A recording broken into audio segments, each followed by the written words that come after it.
Yang pertama, pajak keluaran.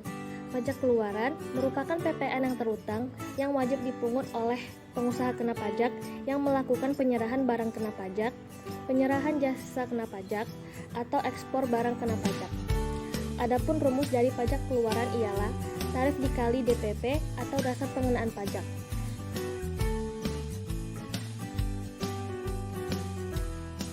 Di mana tarif pajak pengeluaran adalah sebesar 10% untuk penyerahan barang kena pajak di dalam daerah pabean atau penyerahan jasa kena pajak di dalam daerah pabean oleh pengusaha kena pajak.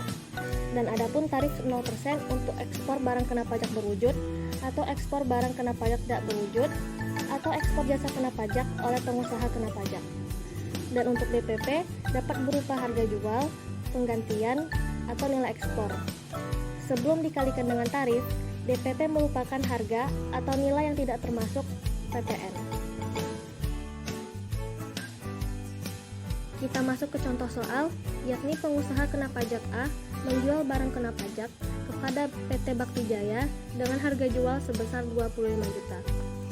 PPN yang terutang sama dengan 10% dikali 25 juta sama dengan 2.500.000. Artinya PPN sebesar 2.500.000 tersebut merupakan pajak keluaran yang dipungut oleh pengusaha kena pajak A.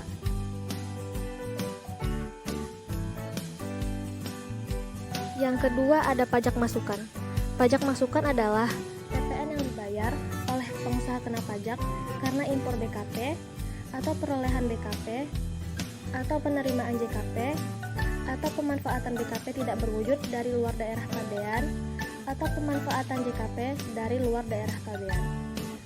Adapun rumus dari pajak masukan adalah tarif dikali dasar pengenaan pajak atau DPP, di mana tarif pajak masukan adalah sebesar 10% dan dasar pengenaan pajak dapat berupa nilai impor, harga beli, dalam kurung sama dengan harga jual bagi para penjual, nilai penggantian, atau nilai lain. Kita masuk ke contoh soal, yakni pengusaha kena pajak X melakukan penyerahan barang kena pajak kepada pengusaha kena pajak Y dengan harga jual sebesar 210 juta.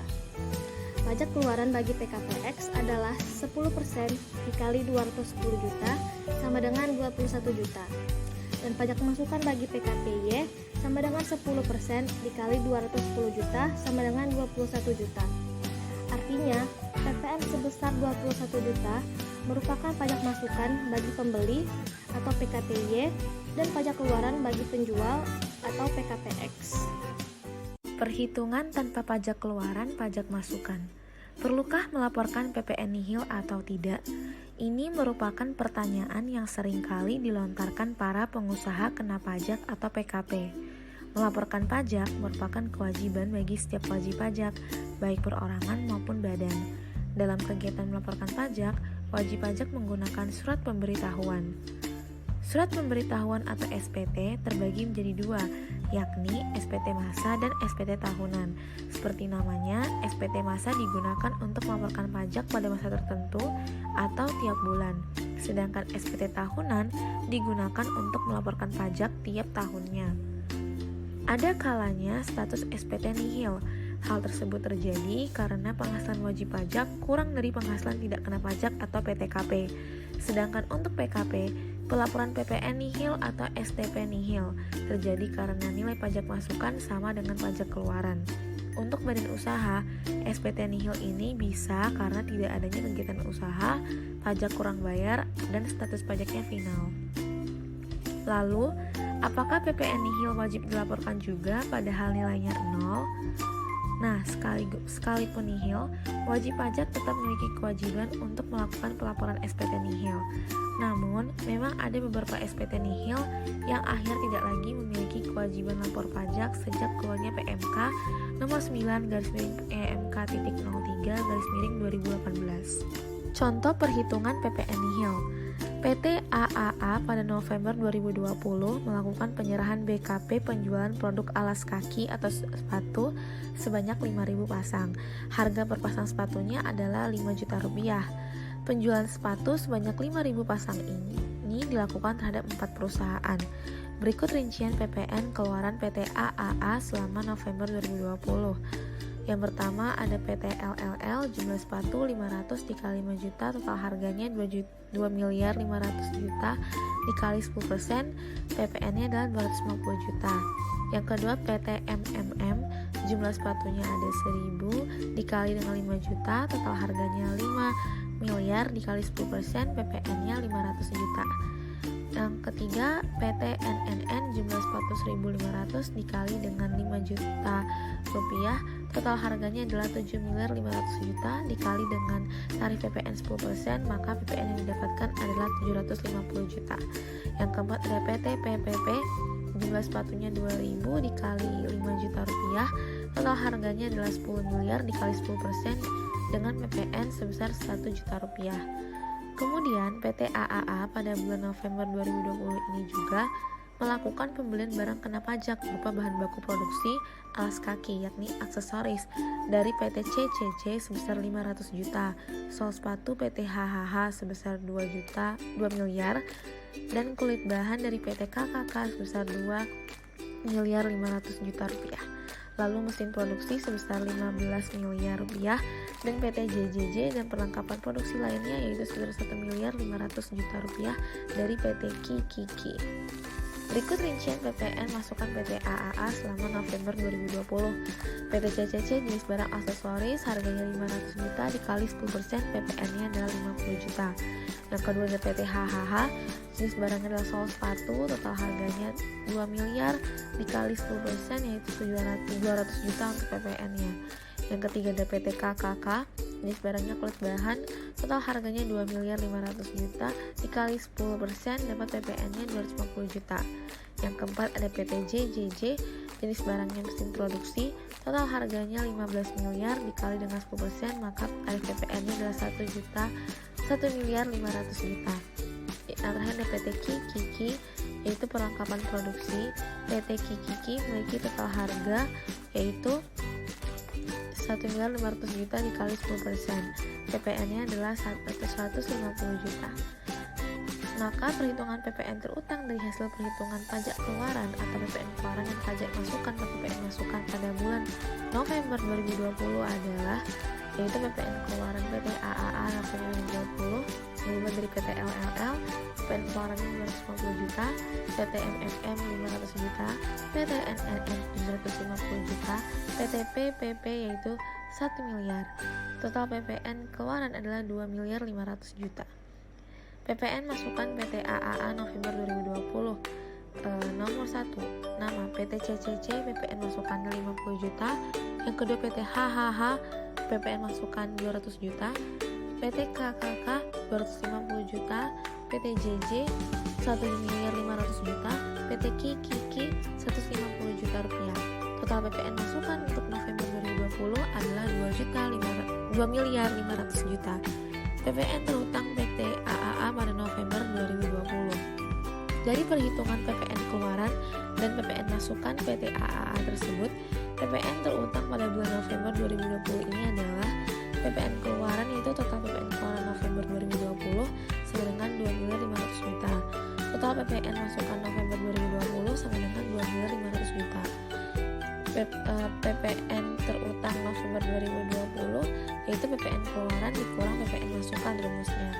Di sini kita mendapatkan bahwa PPN keluaran adalah 2 miliar 500 juta, PPN masukannya juga 2 miliar 500 juta.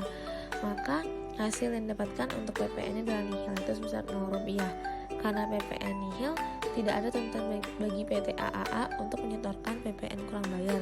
Juga tidak punya hak untuk mengajukan restitusi ataupun mengklaimkan PPN lebih bayar. Tapi walaupun begitu, tetap seperti yang saya bilang sebelumnya, tetap harus dibuat SPT-nya walaupun PPN-nya nihil. Materi selanjutnya ialah perhitungan PPN dengan norma penghasilan neto.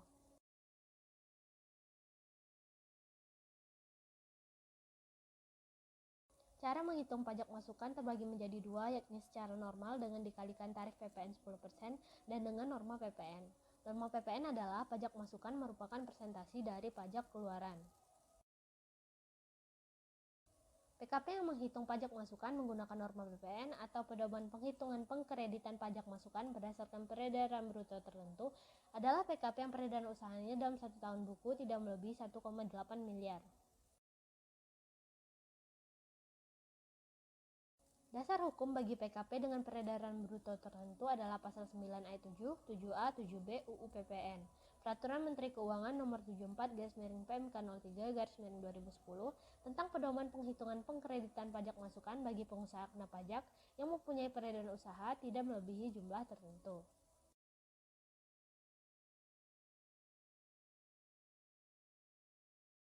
Tarif pajak masukan PMK nomor 74/PMK 03/2010 terbagi dua, 70% dari pajak keluaran untuk penyerahan BKP dan 60% dari pajak keluaran untuk penyerahan JKP.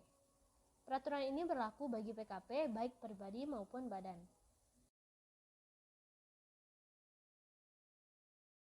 Cara menghitung. Tarif pajak masukan bagi BKP sebesar 70%, sedangkan tarif pajak masukan bagi JKP sebesar 60%. Dalam menghitung pajak keluarannya, caranya dengan mengalihkan tarif 10% dengan DPP. Dalam hal ini yang dimaksud dengan DPP adalah peredaran usaha. Selanjutnya ialah contoh soal. PT 123 menyerahkan jasa sebesar 1 juta dan dikenakan PPN sebesar 10%, yakni 100.000. Tarif pajak masukan untuk JKP sebesar 70% dari tarif PPN 10%. Maka 60% dikali 100.000, 60.000. Untuk menghitung pajak piutang yang harus dibayar, maka 100.000 dikurang 60.000 sama dengan 40.000. Jadi pajak yang harus disetor adalah 4% dari DPP untuk JKP.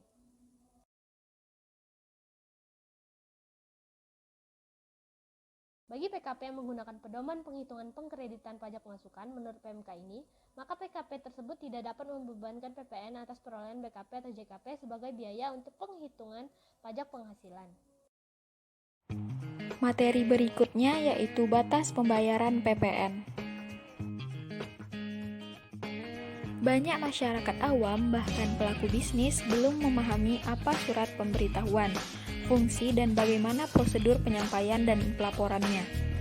Sebagai informasi tambahan, kewajiban melaporkan surat pemberitahuan diatur oleh undang-undang. Undang-undang tersebut adalah Undang-Undang Nomor 28 Tahun 2007 tentang Ketentuan Umum dan Tata Cara Perpajakan. Jadi, jika Anda lalai dalam melaporkan surat pemberitahuan, Anda akan mendapatkan sanksi administratif atau denda yang besarannya ditentukan sesuai dengan jenis surat pemberitahuan yang tidak Anda laporkan.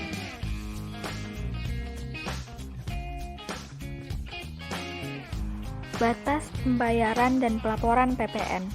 Bagi PPN dan PPNBM bagi pengusaha kena pajak atau PKP, batas waktu pembayaran atau penyetoran pajak adalah pada akhir bulan berikutnya setelah berakhirnya masa pajak dan sebelum SPT masa PPN disampaikan.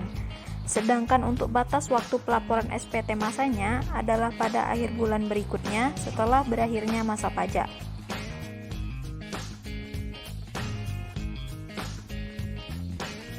Untuk PPN dan PPNBM bagi bendaharawan, batas waktu pembayaran atau penyetoran pajak adalah pada tanggal 7 bulan berikutnya. Sedangkan untuk batas waktu pelaporan SPT masanya adalah pada tanggal 14 bulan berikutnya.